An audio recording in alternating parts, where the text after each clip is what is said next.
Hello guys, welcome to my another blog. নমস্কার সবাইকে, কেমন আছো সবাই? নিশ্চয় এখন ভালো আছো।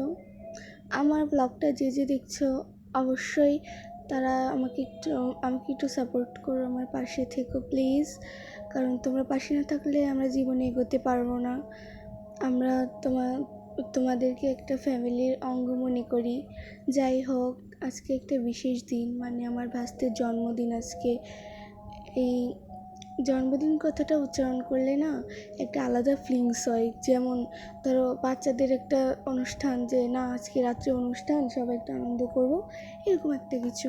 যাই হোক, আজকে মেনুটা অনেকই মাছ রান্না করবে, কিছু 2-3 ধরনের মাছ রান্না করবে, 5 রকম ভাজি করবে, আর শাক করবে, চাটনি করবে, পায়েস করবে, আর রাত্রে কেক কাটা হবে। যাই হোক, যে কথাটা তোমাদের সাথে শেয়ার করব সেটা হচ্ছে, তোমরা যে এত সাপোর্টিভ, যে তোমরা আমাকে 500 ফ্যামিলিতে এসে দাঁড় করিয়েছো, তার জন্য অনেক অনেক অনেক ধন্যবাদ। আমার এভাবে সাপোর্ট করেছো, কারণ একটা বাবাহারা মেয়ের যে কতটা কষ্ট সে একমাত্র তারাই জানে। যাই হোক, বাদ দাও, সব কথা বলতে খারাপ লাগে। দেখো, আমার বড় মা এখানে পায়েস রান্না করছে, ওখানে বৌনি ভাজি করছিল, এখানে শাক রান্না হবে। আগের দিন খোটা শাক, এগুলা পাঁচমিশালি শাক। যাই হোক, এটা হচ্ছে আগের দিন হাঁটতে যাওয়ার সময় সবাই তুলে এনেছিল। এটা খেতে খুবই টেস্টি। এই শাকটাও এমনি উপকারী। দেখো, এখানে বৌমনি ঘন্ট রান্না করবে, কুমড়ো ঘন্ট, মাছের মাথা দিয়ে কুমড়ো ঘন্ট। এটা না অনেক টেস্টি হয়েছিল। যাই হোক, তোমরা প্রায় এই যে বাটা মাছের সর্ষে বাটা রান্না করেছিল, সর্ষে ইলিশ রান্না করেছিল, তারপর কই মাছ রান্না করেছিল, তেলাপিয়া মাছ রান্না করেছিল, ইত্যাদি আরও অনেক কিছু। আমি স্কুলে ছিলাম, সেজন্য আর কি ভিডিওটা করতে পারিনি। মাই করছে, দেখো 5 রকম ভাজা, ঘন্ট, আরও অনেক কিছু, চাটনি, এগুলো রান্না করছিল।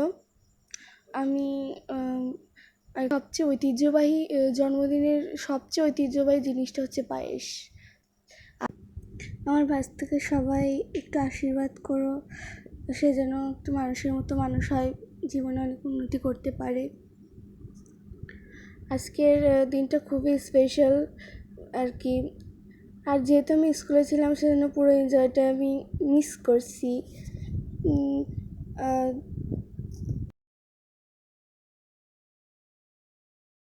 প্রত্যেক বছরই আমরা বড় করে অনুষ্ঠান করি, তবে এবার একটু সমস্যা ছিল, এই জন্য ঘরোয়াভাবে সবাই, পরিবারের সবাই মিলে আর কি ঘরোয়াভাবে করলাম। বাচ্চাদের আনন্দ দেওয়াটাই আমাদের সবচেয়ে বড় কিছু, তাই না? বাচ্চাদের আনন্দ মানেই আমাদের আনন্দ। বাচ্চারা যদি হাসি খুশি থাকে, তাহলে তার মা বাবা বা বড়দের দেখলেও, মানে বড়রা দেখলেও আর কি তাদের আনন্দ হয়। দেখো, বললাম যে আমরা ঘরোয়াভাবে করছি, এই জন্য ভাই বোনরা আমরা মিলে, পরিবারের সবাই মিলে এটা সেলিব্রেট করলাম। আমি তোমাদের সাথে কিছু ছবি শেয়ার করব, আর এই ভিডিওটা কেউ স্কিপ করে যেও না। আজকের ভিডিওটা এ পর্যন্তই, ছবিগুলো দেখে নাও।